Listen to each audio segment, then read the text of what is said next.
Hey, Howard Jacobson here. Welcome to today's Plant Yourself podcast. A quick reminder, this podcast is free for everyone and supported by patrons. So if you would like to find out about becoming a patron of the show and helping us out, helping defray the cost, helping to spread the message, you can do so at plantyourself.com/gift. Thanks so much and enjoy today's episode. Hey, this is Howard Jacobson. This is a special coronavirus version of the Plant Yourself podcast. I'm speaking to you here from lockdown in South Africa. And what I wanted to talk about today is the phrase, you and what army? So when I was a kid, when somebody threatened somebody else and the person who was being threatened wanted to stand up for themselves, wanted to assert their dominance in the situation, we'd often say, oh yeah, you and what army? And the implication was that the person was all alone and a one-on-one wasn't going to go well. And if they were going to call your bluff, they would see whether the one-on-one was going to go the way they wanted. What does this have to do with what's going on these days? Well, I've been talking to a lot of people who are homebound, worried, maybe grieving, feeling helpless, feeling hopeless, feeling out of control. And the natural thing for them to do, it seems, is, well, what the hell? Let me just eat whatever makes me feel good right now. Let me just have the chocolate. Let me have the donut. Let me drink the alcohol or the soda. You know, now is not the time to be focusing on a good diet. My God, look at what's going on here. And of course, we understand two things. We understand that impulse to just let me feed my soul a little bit. Let me get some comfort. Let me get something that makes me happy. Gives me some dopamine when I'm kind of cooped up, locked up, worried, all that. Perfectly understandable. And we also know that the virus is more likely to cause the illness if you're not at peak health, if your immune system is compromised, if you have inflammation from sugar or from meat or dairy, if you haven't been moving your body, if you're sitting still, hunched in a turtled, stressed out position and not, doing stretches, doing jogging in place, yoga, whatever you can do in your lockdown situation. We know if you're not sleeping well. We know if stress is running rampant. All of these are predisposing factors to, if you encounter the virus, actually contracting COVID-19. They are also risk factors for a more serious reaction. That if you do catch it, a lot of people, especially young people, tend to shake it off. It tends to be mild. And in older people and in immunocompromised people and in people with pre-existing conditions like heart disease, high cholesterol, high blood pressure, diabetes, obesity, it can be much more dangerous, even lethal. And we know that people who are in tip-top immune shape also are less likely to spread it to others. So what are we going to do? We need our dopamine. We need relaxation. We need release. We need things that make us smile, things that make us happy. And we want to keep living healthy. So, if you're at that point on the curve of your health journey where eating well and exercising and doing stress management and getting a decent, sleep hygiene regimen so you go to bed on time, where that's all joyful to you, where you see that as evidence of taking care of yourself, evidence of loving yourself, and you enjoy the feeling. You enjoy the crunch of kale in a salad. You enjoy the feeling of heart pounding as you exercise intensely. Then you don't have a problem. Then the dopamine and the physical health are identical.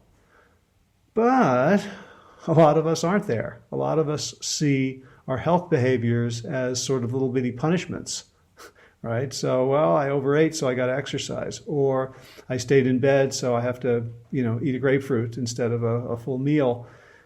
Or that it's still a form of restriction, that eating well is simply a matter of depriving myself of the good stuff, of the stuff that I love. Now, we know, of course, don't we, that when we eat the lousy stuff, that we feel good for about 2 seconds.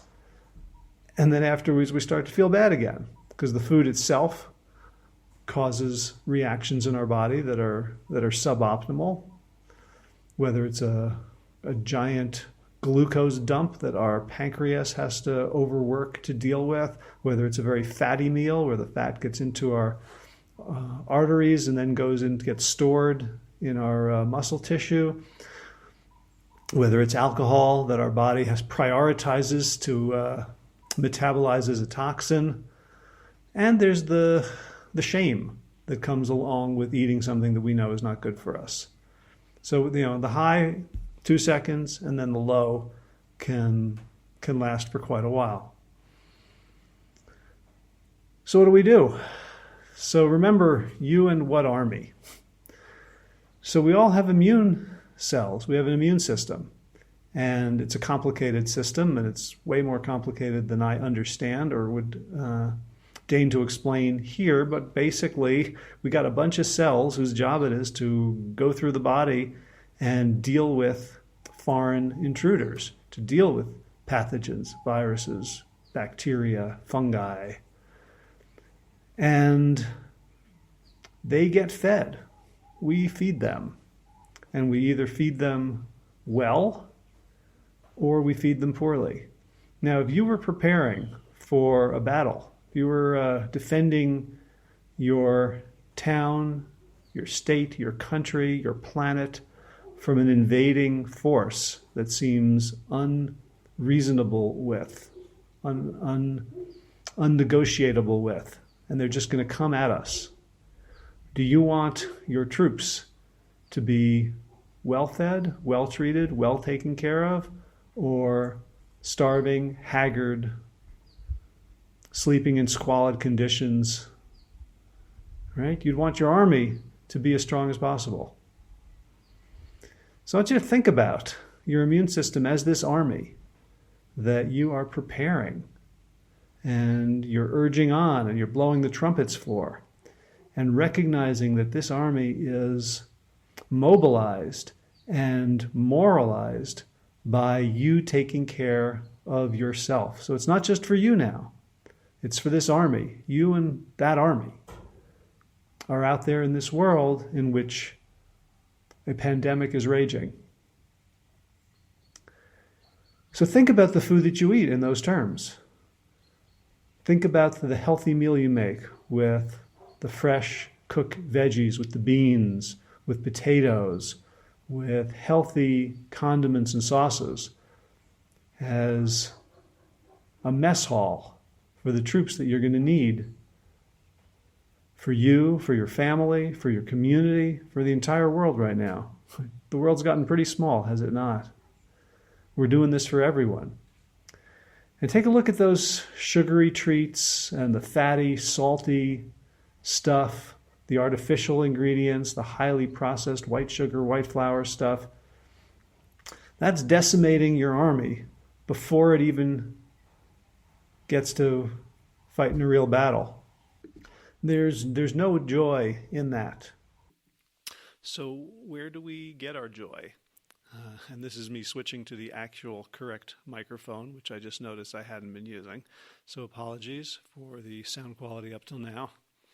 Where do we get our joy if we don't want to get it from junky food, from alcohol, from cigarettes, from things that are going to undermine our immune system and not make us joyful for very long and give us a rebound of negativity right after that? Where do we approach joy? So remember that dopamine can come not just from food. Dopamine can come from life. So we can get some dopamine from listening to music that we love, from moving our bodies, from reading a good book, from watching a TV series or a movie. I wouldn't recommend, distracting ourselves endlessly with binge watching Netflix. But remember that certain things that can bring us joy can bring us a much more profound and lasting joy. And in this time, what really brings us joy is interacting with other people. And so we're told to engage in social distancing. Now, Peter Levine, one of my teachers by proxy, I've never met him, but his books and his writings and his videos have been very influential. He is the founder of something called somatic experiencing, which is a way of dealing with and resolving trauma. He doesn't like the term social distancing. He prefers physical distancing. We need social engagement. So however you can engage with other people, whether it's people who are in your home, like really working on deepening the relationship, whether it's people that you're in contact with through your work, whether it's people you're on Skype or WhatsApp or Zoom or the telephone or Facebook or YouTube or Instagram, look for ways to connect. Look for ways to help others, to provide support.